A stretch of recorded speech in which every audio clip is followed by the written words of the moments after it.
Hello everyone, I'm Ikshita Dash. I am going to discuss an example how we can able to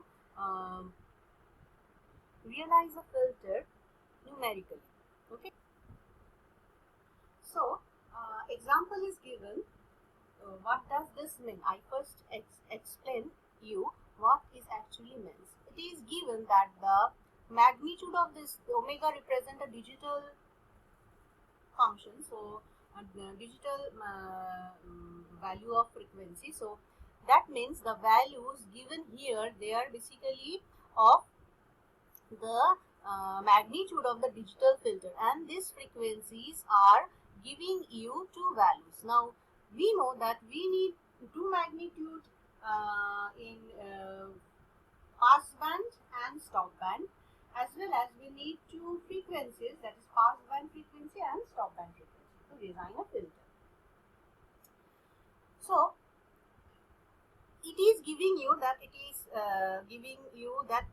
basically it is giving you a transfer function of a low pass filter. How? Now if I think of this, that the value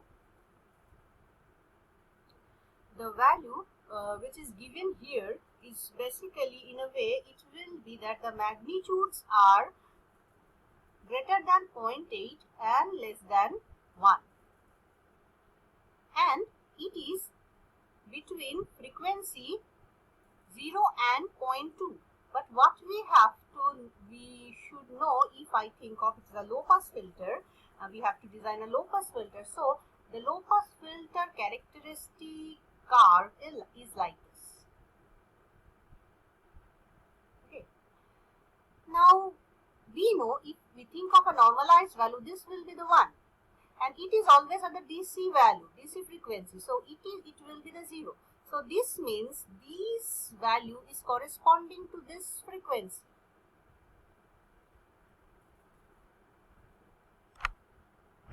Okay.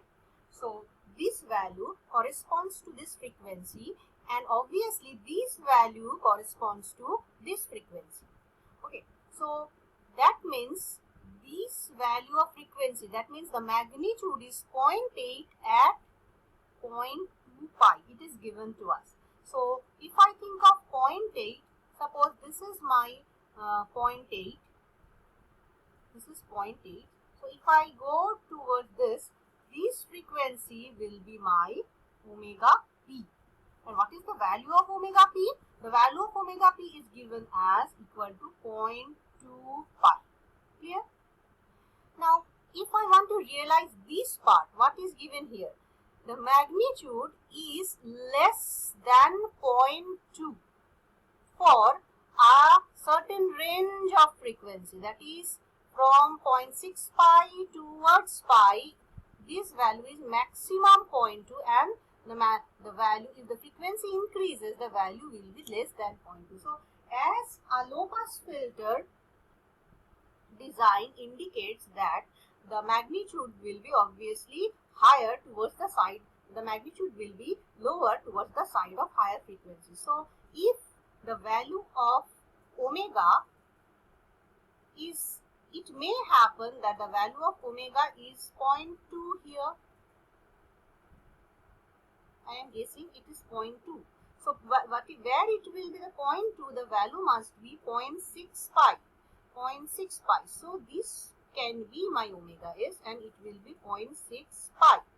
And for the rest, it will be less than 0.2, and this will be towards omega is, this is basically value, the omega is going towards the value of pi. Okay, so towards pi, this value is also diminishing.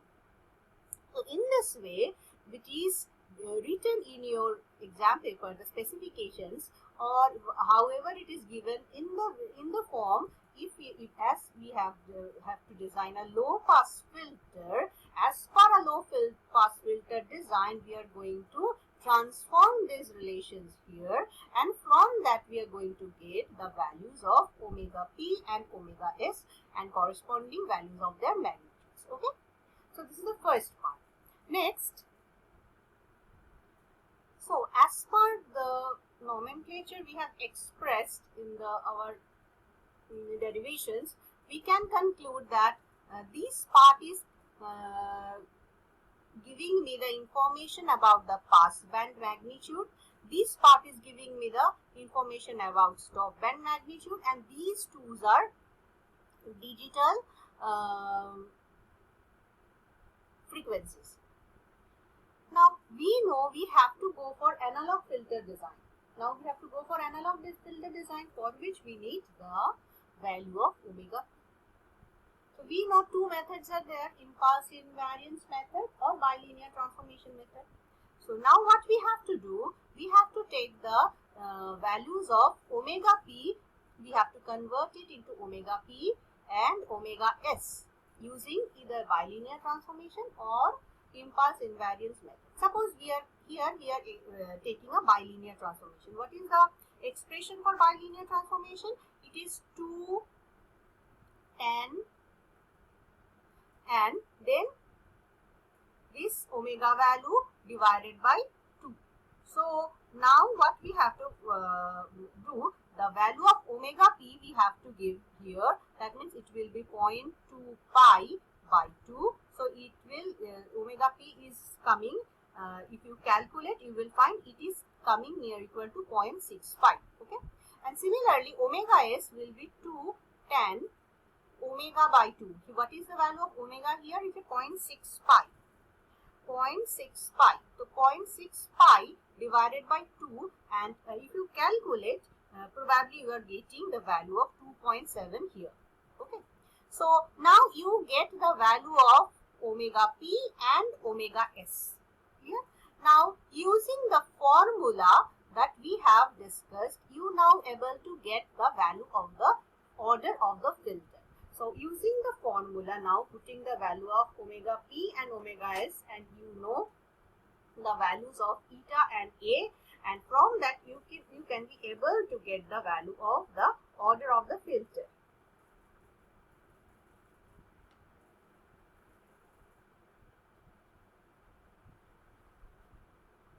Now here I am getting it as a fractional value 1.3.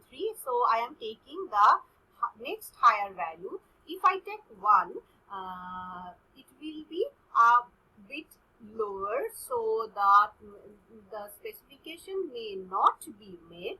That's why I am increasing order, though it will be incur a cost, but I need to maintain the specification. That's why the value is coming as 1.3, but I cannot able to take 1.3. I have to take a whole number, and I am taking the value of n equal to 2.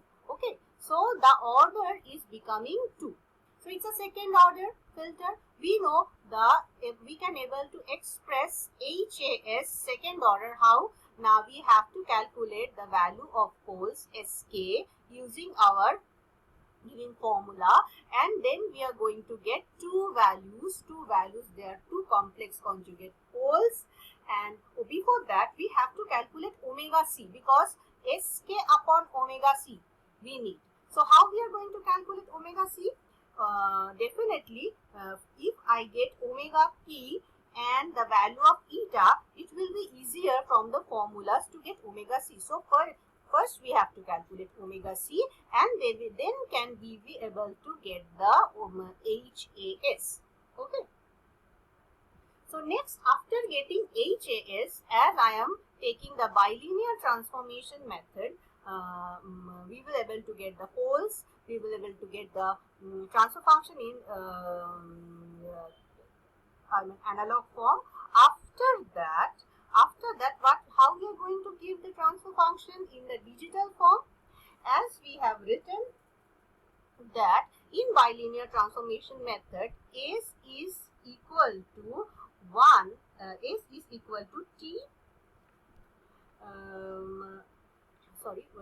S is equal to 2 by T divided by 1 minus Z inverse upon 1 plus Z inverse. That's why just putting the value of S in the transfer function, analog transfer function, what we will get? We will get the whole transfer function in the form of Z. which is actually giving us a filter, which is a digital filter. So this is the way we can use the analog design method to design a digital filter. Okay? Thank you.